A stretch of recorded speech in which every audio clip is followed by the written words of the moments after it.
La verdad es que en ese entonces, cuando iban a ser Miranda y que ya se sabe en los últimos meses que algo estaba mal con sus riñones, eh, ahí lo que me dio mucho miedo es que yo sentía que ella iba a nacer y iba a morir, ¿no? Entonces, esa parte a mí me daba muchísimo miedo, ¿no? Si tú estás como papá, estás dudando en que esa no es la forma en que tu hijo aprende, en que le hace falta un sistema de comunicación, en que ese no es el terapeuta adecuado, o sea, que escuches también esa voz y que busques distintas opciones, ¿no? Que no te quedes con lo que te dicen los especialistas, así porque su voz tampoco es ley.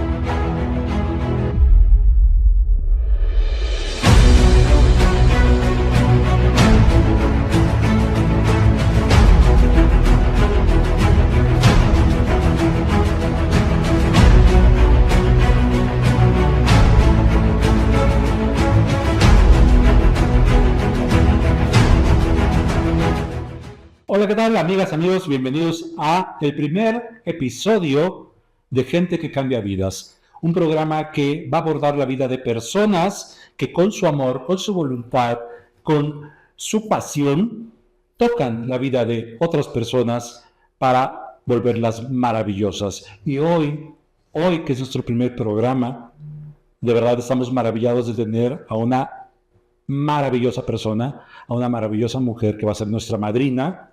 ¿Sí? Ella es María Royce, que tiene décadas de carrera en los medios, una personalidad muy reconocida, y ahora también, de hace un tiempo para acá, con algo que nos va a contar, es una activista muy reconocida en favor de las personas con algún tipo de discapacidad. Y hoy nos va a acompañar aquí para contarnos de su vida, para contarnos de lo que está haciendo y cómo podemos cambiar la vida de otras personas. María, muchísimas gracias. Es un placer, un honor, un privilegio que estés aquí. Ay, qué lindo, Vicente, de verdad, muchísimas gracias. Me encanta poder estar aquí, ser madrina del programa. Ojalá que efectivamente toquemos muchas vidas y muchos corazones y logremos cambiar muchas cosas para bien. Gracias. Así sea, seguramente. Y bueno, este programa va a abordar, por supuesto, lo que tú haces, que es increíblemente importante, ya nos contarás, y cómo llegas ahí. Pero, bueno, también aborda tu propia vida, al ser humano, a la mujer. Eh, yo quisiera empezar con una pregunta que preparé muy específicamente. Eh, antes de que tu vida te llevara a estos caminos tan significativos que ahora, que ahora transitas, cuéntanos de la María antes de esto. ¿Qué soñabas, qué creías que tú harías en la vida? ¿Cómo eras en tu juventud? ¿Quién era María? Pues mira, siempre fui muy alegre, siempre he sido muy alegre, me gusta mucho platicar, no me para la boca, me gusta mucho salir, las amigas, los amigos, y siempre tuve como sueño desde muy chiquita, que ahorita digo, ay, qué curioso sentimiento. De verdad, yo todas las noches a la hora de rezar y pedir a Dios era, por favor, que no me muera, imagínate, que no me muera hasta que sea famosa. Así, ¿eh? Esa era Yo quería ser actriz desde muy chiquita y me gustaba mucho poder pararme en un escenario, o sea, era todas las obras de teatro de la escuela y estaba, concurso de oratoria, concurso de poesía, canto no porque lo hago muy mal. No, para nada. Entonces, bueno, pues ese tipo de cosas siempre me llevaban como que a un paso al frente. Y mira que soy tímida. en muchos sentidos, ¿no? Como que me cuesta trabajo, me gusta más escuchar que iniciar una conversación. O sea, cuando estoy en el grupo social y no conozco, como que me cuesta trabajo esa parte, pero yo supongo que era un poco como romper esa timidez o no sé, y el poder estar ahí. Y pues así era como me veía yo, ¿no? Como que arriba de un escenario siempre de chiquita, ¿no? O sea, siempre quisiste ser actriz, siempre quisiste estar en la mirada del otro. Siempre quise ser actriz y siempre quise ser mamá. Esas dos, ¿no? O sea, y cuestiones bastante raras también. Siempre quise tener, o sea, siempre, ya sabes, las películas y cómo idealizan y tal, pero siempre quise tener un hijo que fuera de altas capacidades. Y por algún motivo siempre, no dije que lo quería, pero siempre pensé que yo podría tener un hijo, o sea, que yo podría salir adelante, ¿no? Teniendo un hijo con discapacidad. Wow, desde siempre, o sea, estaba esa idea en ti. Sí, o sea, yo veía, o sea, hacíamos pequeñas labor social con mi mamá, ¿no? O sea, de repente íbamos a hospitales, orfanatos, es que ya no sé si orfanatos, se me fue la palabra, Casas hogar. casas hogar, ¿no? Íbamos y visitábamos, llevábamos pues cobijas, yo hacía como que estas interacciones de juego con los niños, ¿no? Entonces, nos tocó ir a lugares donde había discapacidad múltiple, ¿no? Cosas verdaderamente que tocan mucho el corazón. Y personas que nos acompañaban muchas veces salían pues destrozadas, ¿no? Llorando. Y yo nunca salía así, o sea, yo salía como sintiéndome muy en paz, ¿no? Entonces, no sé, quizá por esta situación a mí me hacía pensar en eso, ¿no? Nunca lo pedí, ¿no? Claro. Pero bueno, me hacía pensar y no sé, quizá un poco de arrogancia también de decir, yo puedo, ¿no? No sé. Pues yo pienso que más bien una inclinación natural de corazón a ayudar, a estar para una persona que necesita, ¿no? Quizá una guía, un soporte, un apoyo.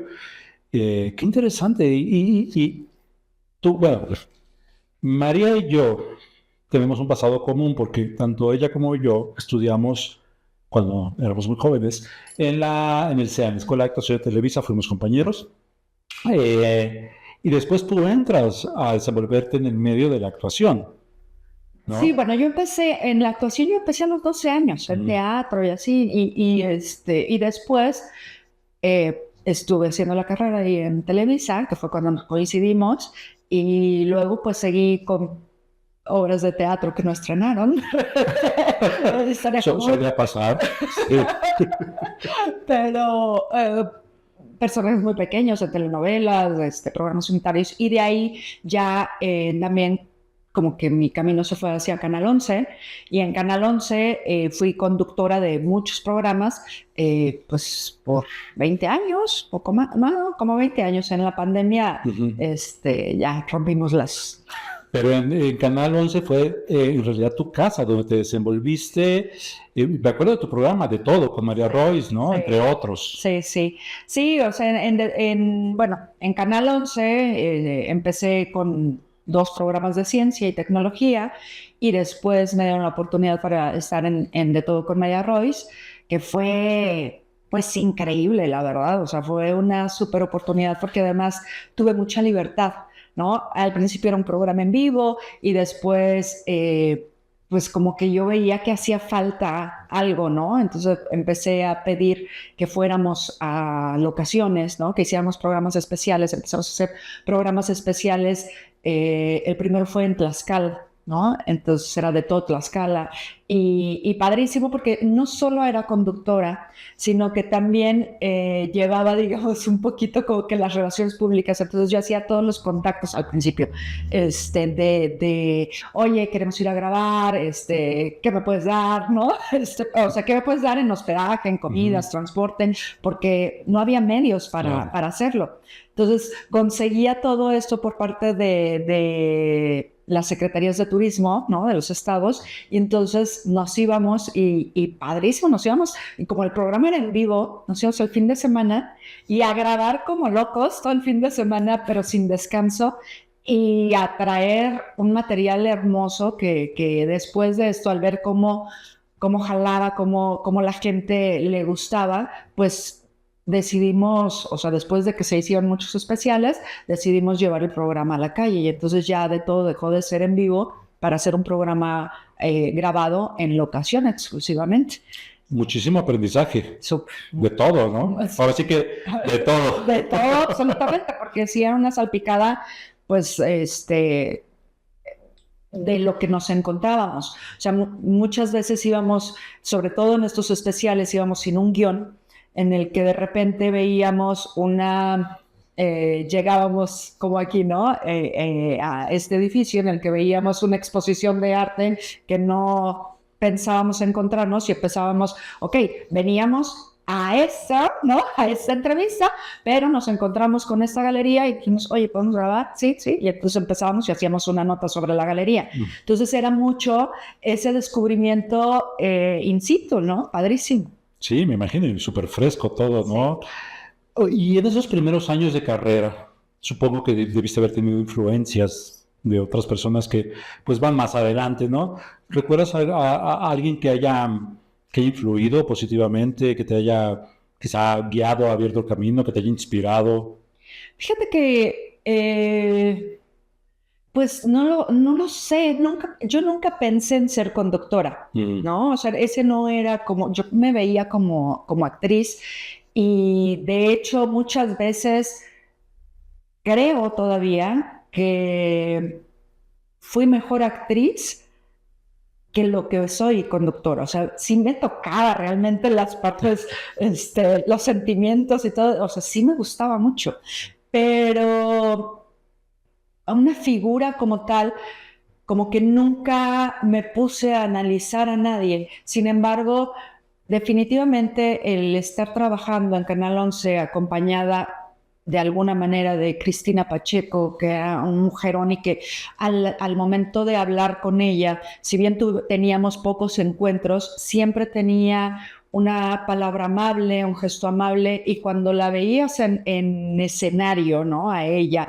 porque nos tocó recibir un par de premios juntas y de repente cuando ella se paraba a hablar, bueno, a mí se me caía la baba de su forma de expresarse tan elocuente, tan amable, tan cercana a la gente, ¿no? Entonces, si de alguien tuve esa influencia de alguna forma fue de ella, ¿no? Aunque somos completamente distintas, pero me gustaba también mucho su elocuencia sobre todo, ¿no? Y con quien sí tuve mucho contacto fue con Adriana Pérez Cañedo, que de todo en ese entonces pertenecía a la producción de noticias. Y pues Adriana estaba en noticias y yo y compartíamos oficinas, o sea, nada más nos veíamos en distintos momentos del día, ¿no? Y pues con Adriana también, ¿no? Adriana me daba algunos consejos y pues ella también muchísimos años en medios. Entonces, pues ellas dos podrían ser grandes influencias. Grandes referencias, ¿no? Grandes referencias, mujeres, ambas súper capaces, súper elocuentes y con una influencia muy positiva. Así es, ¿no? Así es. Grandes maestras, entonces. Y viendo hacia atrás, ¿tú podrías decir que hubo algún momento en estos primeros años, algún momento en tu juventud, en tus experiencias, que quizá te prepararon para los desafíos que más adelante enfrentaste? Pues, o sea, en cuanto a lo profesional, yo creo que, bueno, Bueno, personal. O sea, en cuanto a lo profesional, pues definitivamente esta parte de el contacto con la gente, la comunicación, el poder tener estas entrevistas, ¿no? El poder hablar. Tanto me ha tocado estar del lado de ser la entrevistada como ser yo quien haga estas entrevistas. Entonces, creo que eso pues te da mucho aprendizaje para poder comunicarte con la gente. Y en el lado personal, pues únicamente lo que te platicaba sobre mi infancia, ¿no? Con mi mamá y mis hermanos. Siempre dices, siempre quise ser actriz, lo supe, y también siempre quise ser mamá, también lo supe, ¿correcto? Y ambos se cumplen. Sí. Eres actriz y eres mamá de dos hermosos niños, un niño y una niña. Sí.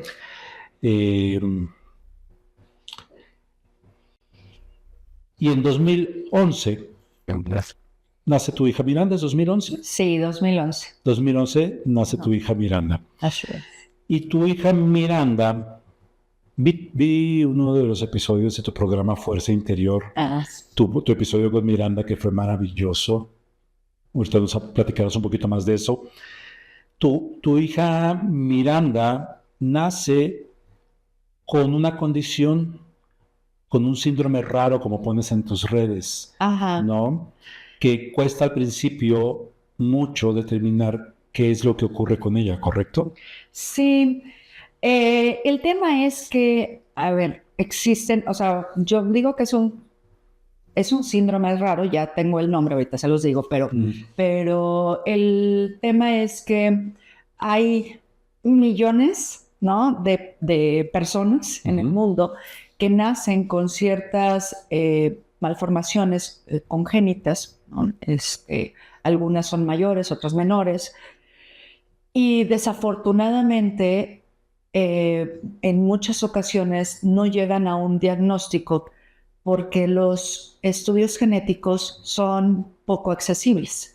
Entonces, y además porque pues ahorita ya la genética ha avanzado muchísimo, pero hace 13 años, o sea, te estoy hablando de 13 años, todavía no avanzaba tanto, y mira que ya había avanzado mucho, ¿no? Pero entonces los estudios que le hacen a mi hija al nacer, los estudios genéticos que se le hicieron no determinan nada. Simplemente pues malformaciones, ¿no? Entonces buscamos, o sea, se hace un cariotipo que es el principito, ¿no? De esto. Entonces en el cariotipo tú lo que ves son tus cromosomas, exactamente, tus cromosomas, y ves si ahí hay alguna, que falte uno, que alguno se haya roto, o que haya quizá una trisomía en alguno de ellos, y hasta ahí es lo único que ves, ¿no? Pero después se hacen otras cosas que se llaman microarreglos. Entonces estudian una partecita de tus genes, ¿no? Pero esto lo hacen los genetistas pensando en que, a ver, tienes, no sé, ¿no? Te veo a ti, tienes barba, tu tez es un poco morena, ¿no? Tu cabello es oscuro, ¿no? Y a lo mejor, entonces, con esas cosas van diciendo, bueno, a ver, podrían caer en síndrome tal que está en este cromosoma, entonces vamos a estudiar este cromosoma. Entonces, pero cada microarreglo, pues te cuesta una lana, ¿no? Entonces, pues le hicieron un par de microarreglos, no hubo nada. Entonces, en el cariotipo tampoco hubo nada. Y ahí nos quedamos por muchos años. Entonces, Miranda, con lo que nace, yo les decía como esta parte tan normal y común de todas las personas, que si tienes barba, tu color de piel, tu color de ojos, tu color de cabello, porque esas son las diferencias que tenemos todas las personas. Pero también hay otras diferencias como en las que cae Miranda, ¿no? Que es, pues nace con un riñón que es más pequeño que el otro, y ese riñón no era funcional. Entonces ahí está ya la primera malformación. Nace con una malformación digestiva, segunda. Nace con sus párpados prácticamente cerrados, ¿no? Sus orejitas más pequeñas. O sea, hay orgánicas que son la parte y que son mayores, ¿no? Como lo del riñón, como la parte digestiva. que se tienen que corregir con cirugía, los de los párpados lo tuvimos que corregir con cirugía, hernias que también traía, ¿no? Y después hay pequeñas malformaciones que la hacen peculiar en su aspecto físico, ¿no? Unas orejitas más pequeñas, pues sus dedos meñiques que no puede como moverlos muy libremente,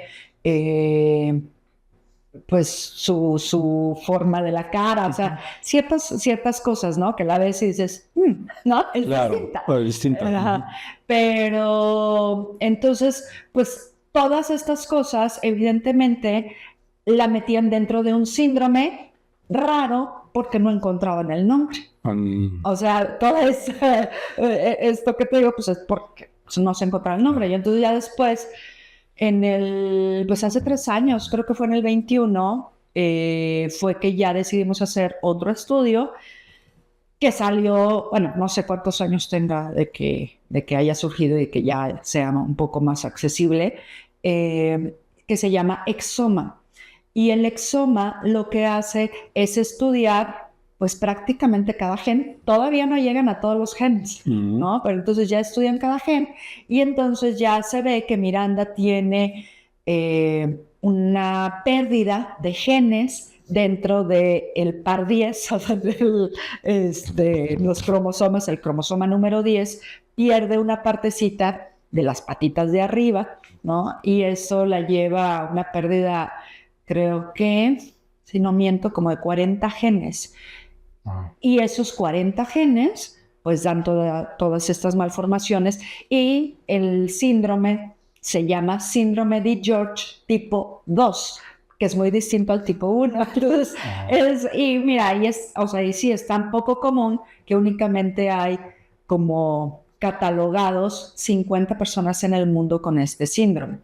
Que no quiere decir que no haya otras personas que lo tengan, pero como no es accesible el estudio o como quizás son mayores, ¿no? O sea, como que a lo mejor tienen 30 años y ya de repente, pues la familia ya no le ven caso a hacer un estudio. O sea, ya dices, como, ¿para qué quiero un nombre, no? Claro. ¿Y? Esa es la historia. Entonces, finalmente encuentran el nombre. Ajá. Síndrome de George tipo 2. Así es.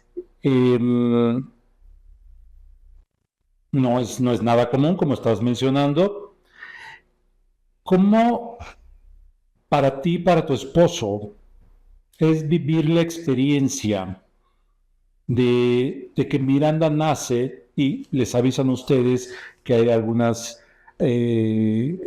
algún problemita, ¿no?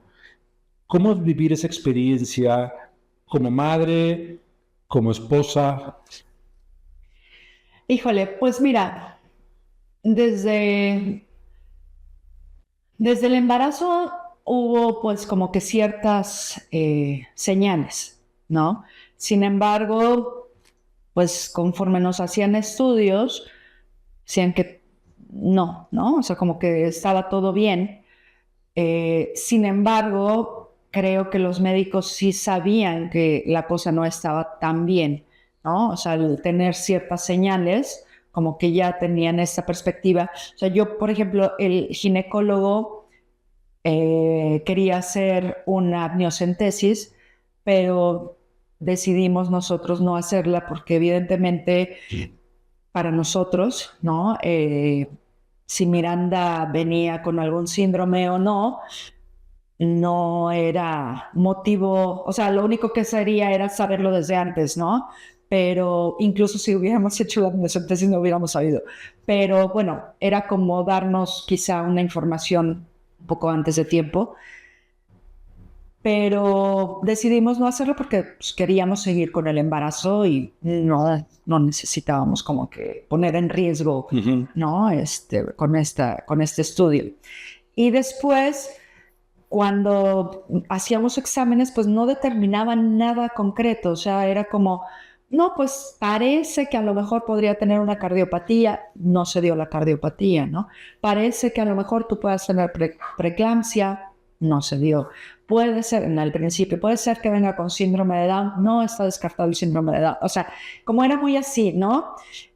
La verdad es que en ese entonces, cuando iban a hacer Miranda y que ya se sabe en los últimos meses que algo estaba mal con sus riñones. Ahí lo que me dio mucho miedo es que yo sentía que ella iba a nacer y iba a morir, ¿no? Entonces, esa parte a mí me daba muchísimo miedo, ¿no? Pero miedo que a lo mejor ni siquiera se lo comenté a nadie, ¿no? Era como, o sea, no lo quiero, lo pienso, pero no lo expreso, ¿no? Entonces, bueno, pues ese era el temor. Cuando nace Miranda y hablan de que tiene pues la parte del riñón, que ya sabíamos, empiezan los estudios y entonces no, pues tiene esto otro y va a venir el cardiólogo y el genetista. O sea, pues es muy abrumador, ¿no? Definitivamente. Muy duro. Muy abrumador, es muy duro. Y la verdad es que lo primero para mí era como, pues, bueno, hay que arreglarlo, ¿no? O sea, me hablaban de cirugías, o sea, era como, ¿cuándo? ¿No? O sea, dale, ¿por qué? Porque yo pensaba en esto, jamás nadie me habló de la parte de la discapacidad intelectual, ¿no? Que pudiera tener mi hija. Eso se dio como más adelante. Pero todas estas cosas funcionales, pues, como el nombre lo dice, ¿no? Pues hay que hacerlo funcionar, ¿no? Entonces, pues sí, si hay esta parte digestiva, pues hay que arreglarla. Si hay esta parte del riñón, pues hay que arreglarla. O sea, lo que sea, vámonos para adelante. O sea, nunca me frené, ¿no? En ese sentido. Para mi esposo, al principio yo creo que para él era muy difícil hablarlo, ¿no? O sea, yo lo platicaba, ¿no? Así con quien me hablaba, quien nos iba a ver, o le platicaba y a él le costaba trabajo, o sea, como que era, ¿por qué estás contando esas cosas que son como muy íntimas, ¿no? Uh-huh.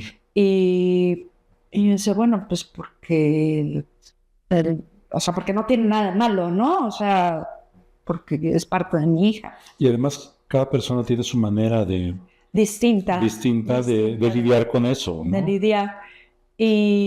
Pero en pareja, afortunadamente, pues él para mí fue todo el soporte, ¿no? O sea, yo creo que yo no fui tanto su soporte, o sea, yo creo que ahí su soporte fue más su familia, Uh-huh. ¿no? Y él, pues, la hizo del fuerte, ¿no? Y de sostenerme, porque sí, yo lloraba y lloraba y lloraba, ¿no?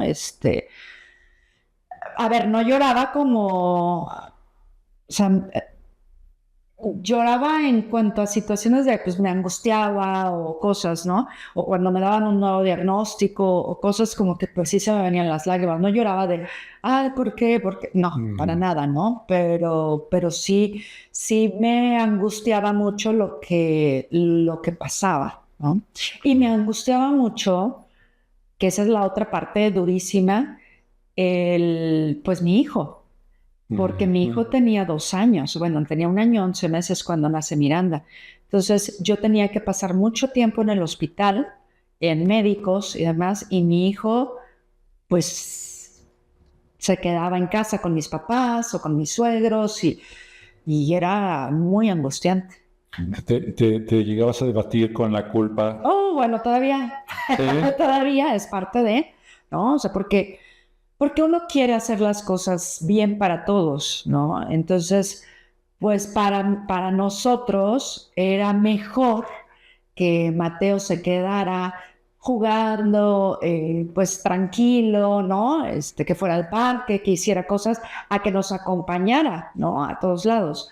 Pero esto, pues desde otra perspectiva, se ve como un abandono.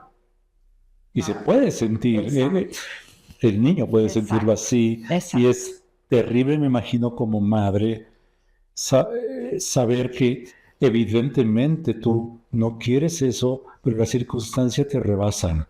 Así es. Entonces, pues esas cosas, pues todavía, ¿no? O sea, duelen un chorro.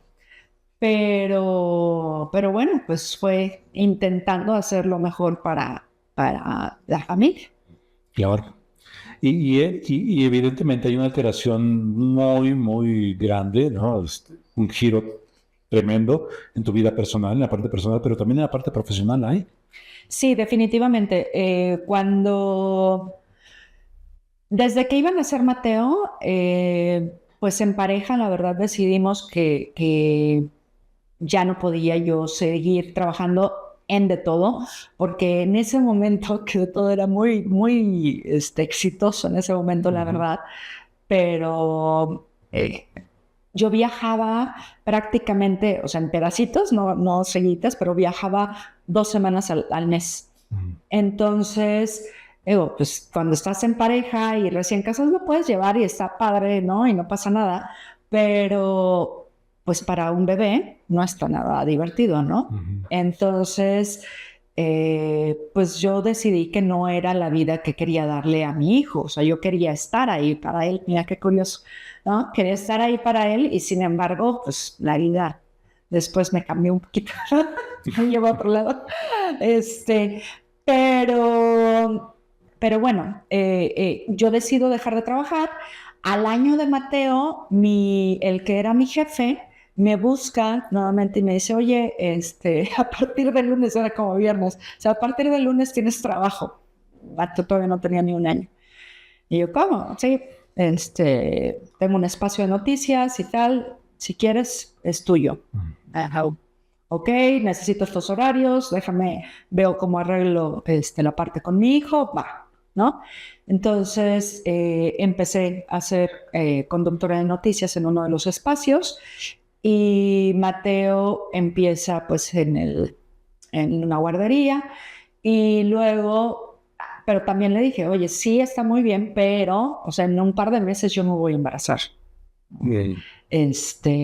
Porque eso estamos buscando, sí, sin problema, ok, va, ¿no? Y pues sí, me embaracé después de unos meses y tenía pactado yo que no iba a dejar de trabajar pues prácticamente hasta el final, pero cuando empiezan a surgir todas estas cosas y ya en el último trimestre, que fue cuando me dicen esta parte de que los riñones y tal, yo ya estaba muy nerviosa y sí tuve que hablar otra vez con mi jefe y decirle, ya no puedo, ¿no? O sea, las noticias son demasiado duras, ¿no? Y sí, yo con lo que estoy viviendo no puedo compaginar todo el estrés de ambas partes, ¿no? Sobre todo eso, porque a lo mejor físicamente sí, pero mental y emocionalmente era muy desgastante, ¿no? Estaba muy desgastante porque obviamente pues yo estaba en esta parte del embarazo en que sabía que las cosas no venían bien y a la vez el estar recibiendo este bombardeo, porque pues, tú sabes que las noticias son tremendas, ¿no? Entonces, yo sentía,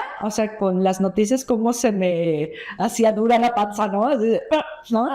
Pequeñas contracciones de, pues, o sea, emocionalmente no. Y decidí frenarlo y pues dejé de trabajar ahí. Pero después, ya que nació Miranda, pues la verdad es que yo tuve muy buena relación laboral y de amistad con mi jefe. Y después también me volvió a buscar, pues sí, casi como al año de Miranda. Y me dijo, oye, a ver, si quieres regresar, este es el momento, porque muy posiblemente después yo ya no esté. Entonces, platicamos y fue cuando me ofrecieron itinerario. No, y entonces, y también me dieron unas condiciones laborales pues muy, muy padres, ¿no? O sea, que nada más iba yo una vez a la semana y pues ahí sí nada más me dedicaba a conducir, ¿no? Y entonces yo podía tener todo mis otros 6 días de la semana pues de mamá y solamente me iba un día a la semana. Te ayudó mucho ese respaldo de la gente, ¿no? Sí.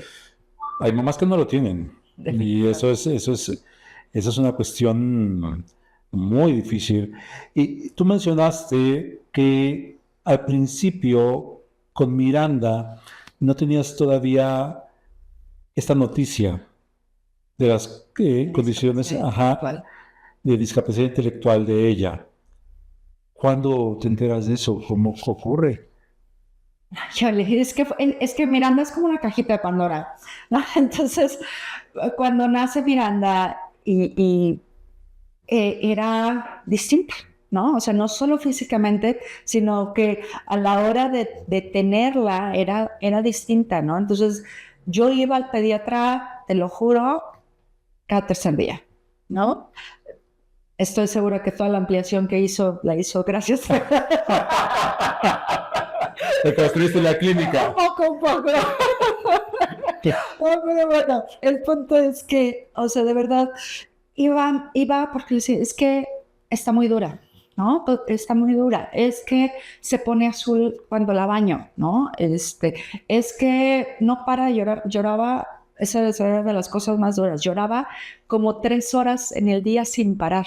O sea, y no le gustaba, y fíjate cómo la agarro aquí, porque no le gustaba que la abrazaras, no soportaba el contacto. Entonces era una bebé que lloraba y se retorcía y la tenías que mantener aquí, ¿sí?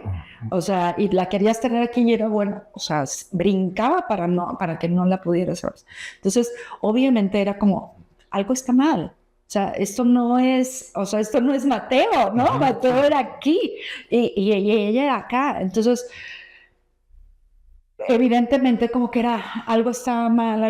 Y el pediatra me dice, no, tranquila, todo está bien. No, cosa que me molesta mucho todavía recordarlo. Pero bueno, eso.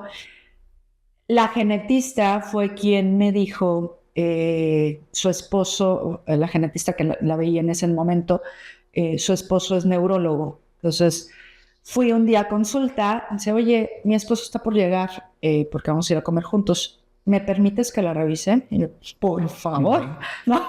Claro. Y entonces ya la revisa, pues hay que hacerle una resonancia magnética, ¿ok? Entonces la llevo a la resonancia y también durísimo porque la duermen enfrente de mí para hacerle la resonancia y horrible porque, o sea, una bebé de, pues no me acuerdo, tendría 2 meses por ahí más o menos, casi 3 meses, y la duermen enfrente de mí. Bueno, ya sabrás que es distinta la forma de dormir con anestesia que la forma, bueno, no era anestesia general, era sedación, pero pues, completamente ida, ¿no? Para mí durísimo, pero bueno, ya con el resultado de la resonancia, yo lo leo y dije, no, esto no está bien. No. Busco en internet, pero no busqué lo que decía, o sea, eso, sino busco en internet, teléfono, Teletón. Así. O sea, necesito una cita, tal, ¿qué diagnóstico tiene? Pues todavía no me dan un diagnóstico, pero la resonancia dice esto. Ah, ok, sí, tienes una cita. Así, ¿no? Y entonces, pues la cita era meses después, ¿no? Y ya cuando fui con el neurólogo, bueno, cuando fuimos con el neurólogo y nos ve los resultados, también nos dijo, ¿no? O sea, bueno, pues esto, pues simplemente es que esas cosas yo todavía no las logro comprender, todavía medio las entiendo, o sea, mi cabeza las entiende, mi corazón no las entiende. Pero bueno, lo que pasa es que no tiene todas las conexiones, ¿no? Neuronales. Sus 2 hemisferios no están bien conectados, o sea, tiene una pequeña capa, o sea, la explicación es, están los 2 hemisferios y existe una cosa que se llama el cuerpo calloso cerebral, que es una red de conexiones, que lo explicaba como un queso Oaxaca, ¿no? Que va de un lado para el otro, y Miranda tiene pues muy poquitas de esas conexiones. Entonces, pues, ¿qué pasa con esto? Es que son personas que no son tan inteligentes. Así me lo explicó, bueno, nos lo explicó, entonces nos dijo, o sea, seguramente, pues no va a ser un astronauta, ¿no? Dije, bueno, pues no va a ser ingeniero como su papá, ¿no? Voy a tener que, machetearle las matemáticas, ¿no? Pero hasta ahí. Y eso es ahí donde yo digo, bueno, ¿y por qué no me fue un poquito más claro? ¿No? Porque ahí él me está diciendo, pues son personas que a lo mejor de adultos nunca se dieron cuenta, pero de adultos pues trabajan y son panaderos y cuál es, y ahorita lo digo, y cuál es como que uno de los oficios que más tienen las personas con discapacidad intelectual.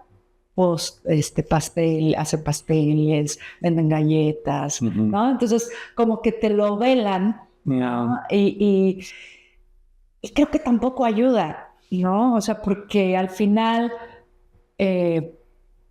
pues yo no tenía tampoco esta parte de decir, pues tiene discapacidad intelectual, ¿no?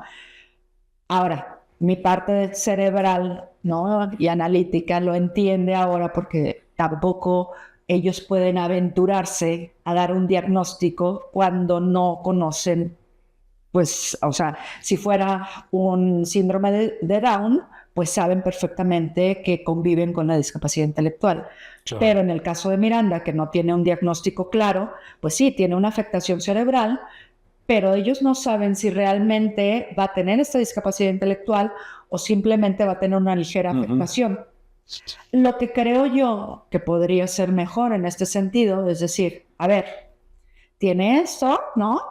Puede que no sea tan inteligente, pero pues hay que meterle con todas las terapias de todo, ¿no? O sea, porque él me mandó a terapia física, pero no me mandó a una terapia de aprendizaje del lenguaje, ¿no? O sea, que cuando hay una discapacidad intelectual hay que bombardearlos, sobre todo al principio. Entonces, ¿crees que esto se debió en parte, y dices mi parte lógica entiende esto, ¿no? Obviamente tu corazón de madre es que sí, pero a que el síndrome de George es tan raro.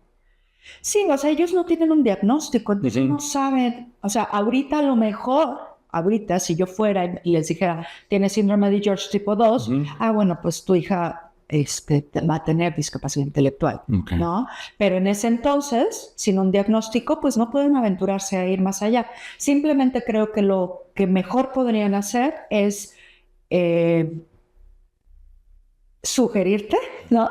Porque no te pueden forzar, ¿verdad? Sugerirte que le des, pues, todo el input posible, ¿no? O sea, que lo lleves a pues, todas las terapias posibles que estén a tu alcance y si no tienes a tu alcance esas terapias, pues como que guiarte, sigue a tales en YouTube, hazle tales ejercicios, cómprate este libro, o sea, cosas así como para estimular, ¿no? Al chiquillo. Muy interesante lo que dices y ayuda mucho, sobre todo a las mamás que pueden estar viendo hoy el episodio, tener como esta idea de lo que dices de hay que buscar todas las posibilidades, ¿no? Yo les sugiero mucho que sigan a María Royce en sus redes sociales, en Instagram, y vean todo este proceso que está llevando con Miranda. Actualmente Miranda, ¿cuántos años tiene? 13. 13. Y yo te sigo evidentemente, y veo los avances que ella tiene. Tú te formas, tomas cursos, te metes en educación especial y tu experiencia con Miranda te lleva a descubrir algo que a mí me parece increíblemente interesante. Este aspecto de la comunicación aumentativa, ¿correcto? Sí.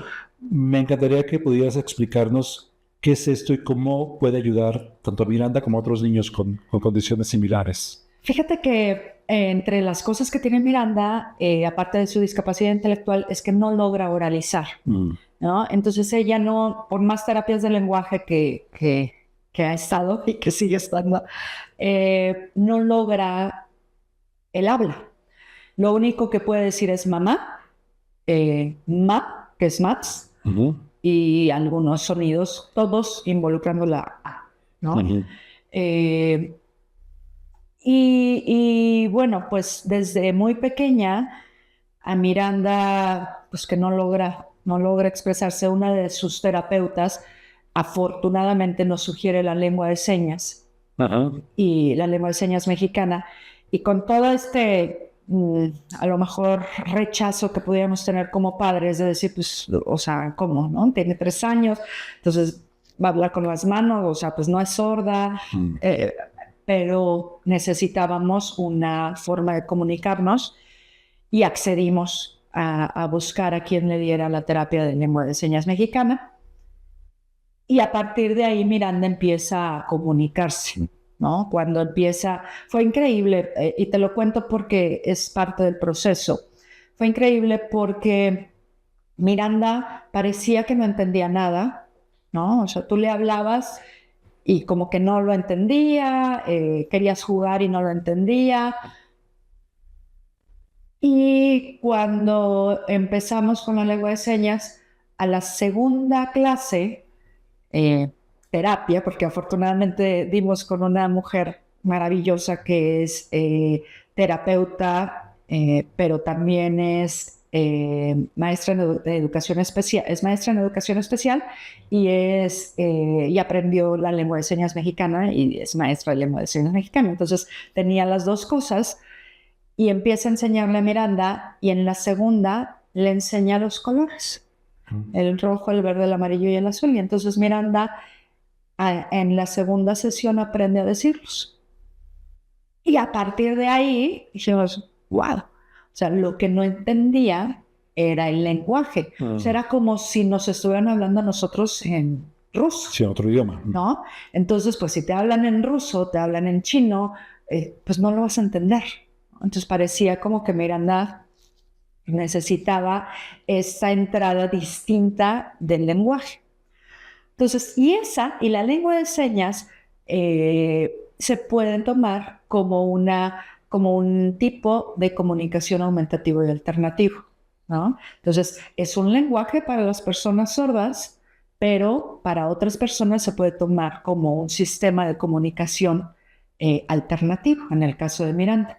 ¿Qué es un sistema de comunicación alternativo o aumentativo? O sea, es toda esta forma de comunicarse de una manera distinta al habla. Entonces, la lengua de señas, pues es un sistema distinto. Aparte es maravillosa porque la tienes sin ningún tipo de ayuda, la tienes en tu propio cuerpo. Y hay sistemas de comunicación que son con ayuda, que es con tarjetas, con una tablet, ¿no? Con un comunicador. Entonces, este tipo de ayudas pues son un poco más complejas, y de sistemas son un poco más complejas porque hay que también aprenderlos y están fuera de tu cuerpo y los tienes que andar cargando, ¿no? Para todos lados.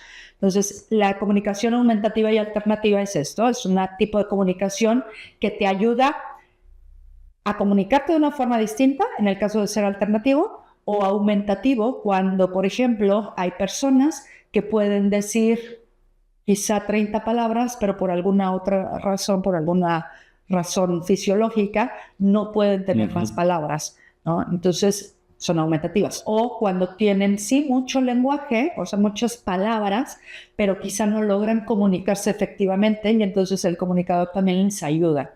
Entonces, eso es la comunicación aumentativa y alternativa. Sí, pues súper interesante y creo que no mucha gente sabe acerca de esto y creo que es fundamental conocer para poder acceder. Todo esto te lleva a organizas, ¿no? Un movimiento llamado Inclusión 360. Sí, bueno, esto fue antes y un poquito antes de la pandemia. Iniciamos esta organización, mi esposo y yo, con el fin de justo como de llevar más información a la gente de manera más accesible. Y durante la pandemia estuvimos haciendo muchas entrevistas y muchos posteos y demás, y ahorita está un poquito en pausa, ¿no? Ahorita lo tengo en pausa, estoy muy enfocada en la parte de la comunicación con mi hija, porque cuando yo veo, siguiendo un poquito la historia, yo veo que Miranda pues se puede comunicar con las señas, pero va creciendo y todos en la casa lo hemos ido aprendiendo, pero nadie es sordo. Entonces Miranda no está inmersa en un mundo de sordos, entonces no es su lenguaje natural. Entonces es como un idioma que hablas medianamente. Y además con este retraso generalizado del desarrollo que tiene Miranda, físicamente las señas no le son tan sencillas, o sea, ella habla con faltas de ortografía en la lengua de señas, pero al no estar inmersa todo el tiempo, pues hay muchas palabras que yo no les sé decir porque no las he aprendido, o que Miranda ha aprendido y que de repente puede hacerlas y que yo no le entiendo, ¿no? A pesar de que yo también sigo aprendiendo. Y la comunicación con las señas se volvió como muy básica, en el sentido de únicamente peticiones, casi todo con una palabra, dos palabras, ¿no? A lo mejor 2 palabras unía huevo, jamón, ¿no? Y tú ya sabes que quiere comer huevo con jamón. Pero si no estamos los que hablamos con ella, pues nadie más la entiende. Entonces Miranda empieza a frustrarse muchísimo y decimos, bueno, pues esto no está funcionando, ¿no? Necesitamos otra forma de comunicarnos porque esto no funciona para lo que queremos. O sea, y es ahí cuando, bueno, yo ya había oído hablar de los comunicadores, pero no estaban accesibles económicamente, eran en inglés, no había quien se lo enseñara. Entonces yo vuelvo a buscar, o sea, en diversos momentos de la vida de Miranda los volví a buscar, pero todavía como que no encontraba la forma. Y apenas este año, a finales del año pasado, dije, no, es que necesitamos encontrar otra cosa y te voy a decir por qué. Porque en esta frustración de Miranda comenzó a autoagredirse, pero muy mal. O sea, fue de las cosas también más duras que hemos vivido, porque a puño cerrado contra su cara, ¿no? Hasta sangrar. Uf. Entonces, y pues evidentemente no encuentras cómo, o sea, entenderle, ¿no? Ni ella logra expresar qué es lo que tiene. Entonces, a veces, y la primera vez que surgió fue por algo tan simple como que se le fue el internet, ¿no? Entonces, después de que se abrió la cara, me di cuenta de qué era lo que sucedía, ¿no? Pero la siguiente vez era porque le dolían las muelas. Entonces, y así, ¿no? Y se estaba instaurando esta conducta de autoagresión de cualquier pequeña frustración hacia la cara, ¿no? Entonces, pues necesitábamos encontrar una manera de sacarla de ahí y de que ella pudiera expresar qué era lo que le pasaba y que le pudiéramos entender y que no solo nosotros le pudiéramos entender, sino todos a su alrededor, ¿no? Quien fuera. Y me pongo otra vez a investigar, es que necesitamos un sistema de comunicación distinto y encuentro unas personas en el sur de la ciudad, nosotros vivimos en el norte de la ciudad, se encuentran unas personas en el sur de la ciudad, no era funcional, y encuentro estas personas pues mucho más cerca en el norte de la ciudad. Y entonces cuando tenemos una entrevista virtual, me hablan de este comunicador, de este programa, digo, sí, estoy segura que sí. Vamos a una primera terapia. Digo, esto es para Miranda, ¿no? O sea, que aparte padrísimo porque ellas, la terapia se llama, y ellas usan la terapia de integración sensorial junto con el comunicador. Pero desde el momento en que lo vi, yo dije, esto es para Miranda, y al mismo tiempo dije, pero esto no va a suceder en terapia. ¿Por qué? Porque 1 hora a la semana no va a hacer que mi hija hable. Entonces, en cuanto lo conocí, en cuanto vi el nombre del programa, todo dije, ok, yo lo quiero, y me empecé a capacitar. Y ahí empiezo a capacitarme en los sistemas de comunicación aumentativa e alternativa, en lenguaje natural asistido y en cómo apoyar a mi hija. Y entonces a partir de ahí surge mi nueva pasión, que es esta, ¿no? El poderle dar voz a mi hija y poderle dar voz a muchos niños y personas adultas también que requieran un comunicador. Porque, a ver, si ahorita tienes, y Dios no lo quiera, ¿verdad? Pero tienes un accidente que te impide hablar, pero, o sea, tú tienes muchas cosas que expresar, ¿no? Entonces, un sistema de comunicación te puede dar voz. Entonces, desde que sabemos, a ver, neurológicamente, por ejemplo, cuando nace un niño con síndrome de Down, con una parálisis cerebral, sabemos que es muy probable que se le dificulte el habla. Podemos darle un sistema de comunicación aumentativo, ¿sí? Que quizá logre el habla. Bueno, pues lo que hiciste, si empezaste desde los primeros días, fue apoyar a esta cognición y a comprender el lenguaje de una mejor manera. Pueden ser que quede en el olvido el sistema de comunicación, pero tú apoyaste a su cognición durísimo. Y si en un futuro, o sea, si tú ves a una persona adulta que pierde la capacidad de hablar, puedes dársela nuevamente. También se puede aplicar entonces en esos casos, o sea, es algo muy integral. Sí. O sea, yo, por ejemplo, ahorita todavía me sigo preparando, pero yo todavía no sé cómo enseñarlo a personas que requieren utilizarlo con la vista. ¿No? Porque no tienen esta movilidad corporal. pero de que es una gran herramienta y de que me sigo formando para llegar hasta ahí, así estamos. Maravilloso, o sea, finalmente es un campo que se da, que se presta para muchísimo bienestar, ¿no? Así es. Muchísima funcionalidad. Así es. Sin embargo, a ver, te voy a ser franco, yo es la primera vez que oigo de algo así tan enfocado. O sea, yo había visto tus videos, Ajá. pero es como un mundo alejado. ¿Cuáles son, desde tu experiencia, cuáles son como las limitaciones o las barreras que hacen que este tipo de herramientas no estén accesibles ni siquiera en el conocimiento para las personas? Mira, es que en principio son los mitos que existen alrededor, ¿no? Yo te contaba, ¿no? En este buscar y que lo hice en varias ocasiones y en distintos años, el Oído de Miranda, no encontraba quién se lo pudiera enseñar,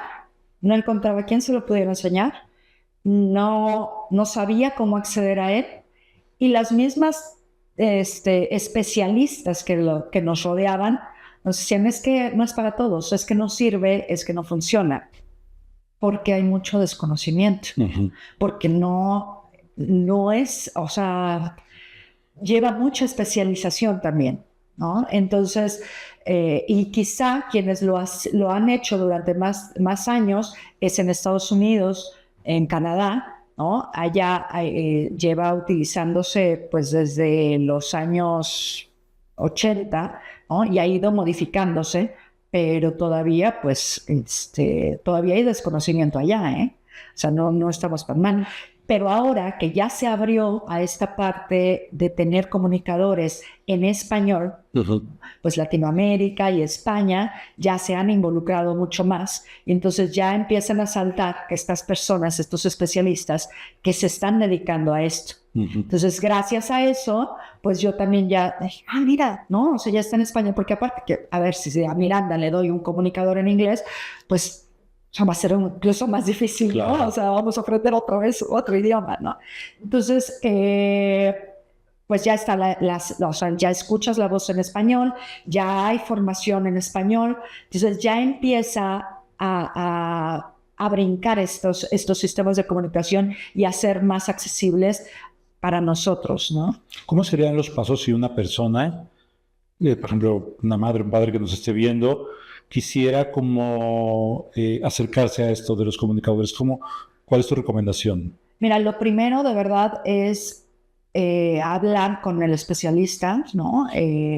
Hablar con el especialista y empezar a tener esta charla de qué es lo que ellos quieren, cuáles son sus dudas, ¿no? O sea, cuál es su necesidad, porque hay distintos comunicadores y no todos son para todos, ¿no? Y que eso es muy importante, porque de repente sí me preguntan, oye, ¿cómo se llama lo que está usando tu hija? Pues sí, te doy el nombre, no tengo ningún problema, ¿no? Pero existen otros y depende de tu hijo cuál es su necesidad.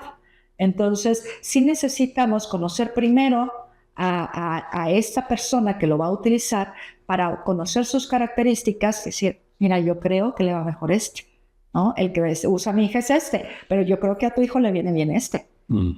Y también que las personas y las familias sepan que no es un trabajo del especialista, que sí el especialista, o sea, que nosotros los podemos ir guiando, pero que necesitan hacer mucho trabajo en casa, que es pues lo que yo empecé a hacer, ¿no? O sea, yo lo supe porque, a ver, o sea, si te hablan 1 hora a la semana, ¿vas a aprender a hablar? No, por supuesto que no. Entonces, por supuesto que no. Por supuesto que un bebé aprende a hablar porque todos le estamos hablando durante todo el día. Los estímulos constantes. Exacto. Entonces, ellos también necesitan estímulo constante con el comunicador en casa, ¿no? En casa, en la escuela tenemos que involucrar a la escuela, ¿no? A los terapeutas los tenemos que involucrar. O sea, tenemos que hacer un equipo entre todos y que todos le entren. O sea, y de verdad yo he hecho lo mismo con Miranda. O sea, donde Miranda va a la escuela, pues no lo usaban. Y ahora es, a ver, Miranda se va a comunicar con esto y vamos a ir aprendiendo juntos, ¿no? Pero nada. No, Claro. es que no sabemos. No importa, Ah. ¿no? O sea, lo vamos a ir aprendiendo y vamos a tener errores, sí, pero mejor a no usarlo. Entonces yo creo que también es mejor cometer un par de errores a quedarse en el silencio, ¿no? O sea, lo que necesitamos es darles voz. Y también hay mitos, ¿no? De que si cognitivamente no está listo, ¿no? Que si, y eso no es cierto. A ver, todas las personas, aunque tengan una discapacidad intelectual, aunque tengan autismo, todas tienen algo que decir y tienen derecho a comunicarse. Entonces tenemos que darles esa posibilidad.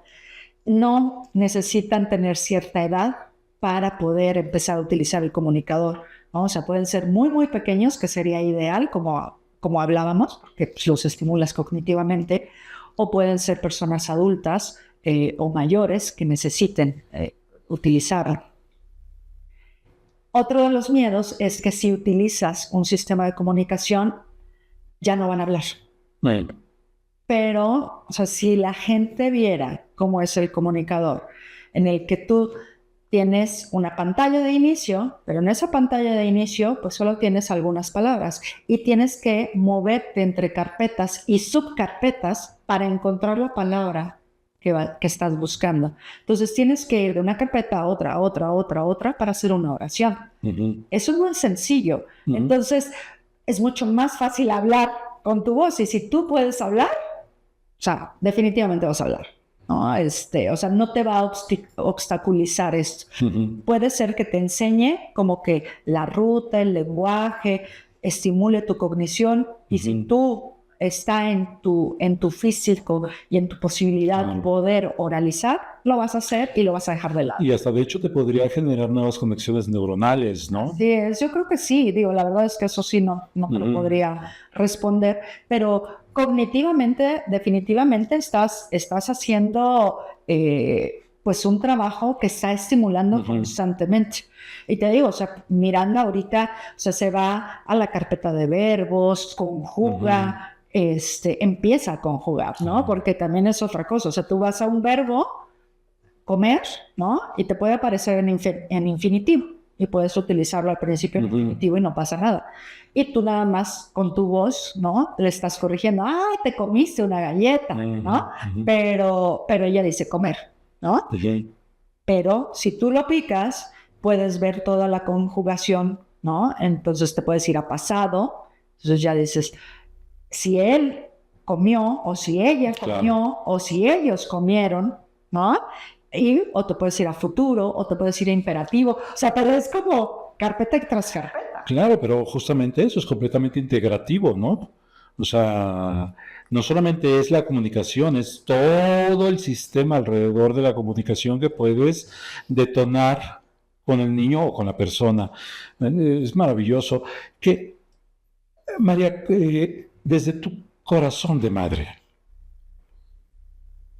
¿qué consejo le darías a una madre, a un padre, a una persona que necesite esta información?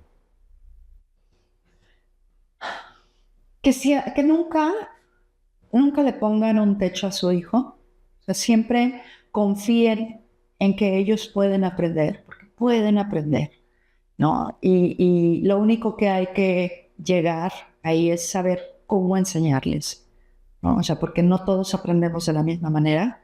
Todos tenemos la posibilidad, pero todos necesitamos distintas formas de aprender. Necesitamos llegar a eso y que no duden, o sea, cuando ellos, o sea, más bien, quisiera como reformular un poquito en el sentido de decir, o sea, si tú estás como papá, estás dudando en que esa no es la forma en que tu hijo aprende, en que le hace falta un sistema de comunicación, en que ese no es el terapeuta adecuado, o sea, que escuches también esa voz y que busques distintas opciones, ¿no? Que no te quedes con lo que te dicen los especialistas, así porque su voz tampoco es ley, ¿no? O sea, porque, a ver, los especialistas pues nos vamos formando, pero que tampoco somos dioses para saber lo que viene, ¿no? Entonces, su voz no es ley y tú puedes moverte alrededor, ¿no? Puedes escucharlos y dejarte guiar, ¿sí? Pero si no te hace sentido, muévete. Es importante, ¿no? Y siempre hay que darles oportunidad a nuestros hijos de comunicarse y de aprender. Es básico. Y mucha fe. Mucha fe. ¿Sí? En ellos, en la familia, ¿no? Y pues fe en Dios, en la naturaleza, en lo que crean para seguir adelante. Finalmente, a ti, María Royce, ¿quién te ha cambiado la vida? Pues mis hijos, ¿no? O sea, es que, a ver, yo creo que esta petición que yo hacía de niña era muy banal, ¿no?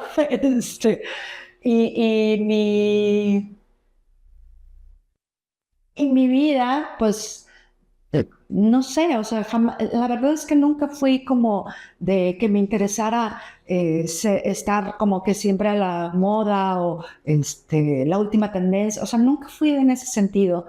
Tampoco fui como, o sea, si pienso en el mundo de Televisa, ¿no? De yo, así, princero, ¿no? No me gustaba en ese sentido, pero no sé, por algo quería yo estar como en la luz, ¿no? Pero al mismo tiempo, esta parte de tener hijos y de saber que los tienes que formar y de que tengan que ser, pues, unos seres integrales, ¿no? Que sean buenos para ellos, pero buenos para la comunidad. O sea, como que te cambia diferente, o sea, te cambia definitivamente el sentido de, o sea, yo no puedo nada más estar en un escenario porque sí, ¿no? No, si estoy en un escenario ahora es para dar información que realmente pueda ser útil para otras personas, ¿no? Que eso es lo que hago ahora. Digo, que me inviten a estas entrevistas o que me inviten a congresos y así, pues me ilusiona muchísimo porque sé que estoy o que puedo aportar algo a alguien. Y con una persona que le llegue el mensaje que diga, yo quiero eso, wow, ya estamos moviendo muchas cosas. María, ha sido un placer, muy conmovedor, muy emotivo tenerte aquí hoy, que seas nuestra madrina. Y pues no me queda más que decirte mil gracias por estar aquí, pero sobre todo mil gracias por lo que haces. Porque el mundo necesita gente como tú, necesita gente que cambie vidas, que toque la vida de otras personas, y definitivamente tú eres, has sido y serás aún una de ellas. Mil gracias. Muchas gracias, Vicente. De verdad que la gente necesita estos espacios y saber y conocer un poquito más de lo que hay. Ahora sí que fuera de lo común, ¿no? O de lo que estamos acostumbrados a ver. Y qué padre que puedan tener este espacio en el que venga mucha gente y que conozcamos, ¿no? Lo que hay más allá y que también pueda llegar a esas personas que lo están necesitando. Gracias, nos vemos pronto. Felicidades. Gracias. Muchas gracias. Amigos, amigas, muchas gracias por ver el primer episodio de Gente que Cambia Vidas. Recuerden, ahorita están apareciendo aquí nuestros números de contacto, nuestra forma de contactarse con nosotros. Si ustedes conocen a una persona o alguna organización que esté cambiando la vida de otras personas para convertir esa vida en algo maravilloso, por favor pónganse en contacto con nosotros y seguramente pronto estaremos platicando con esa persona. Muchas gracias, nos vemos pronto.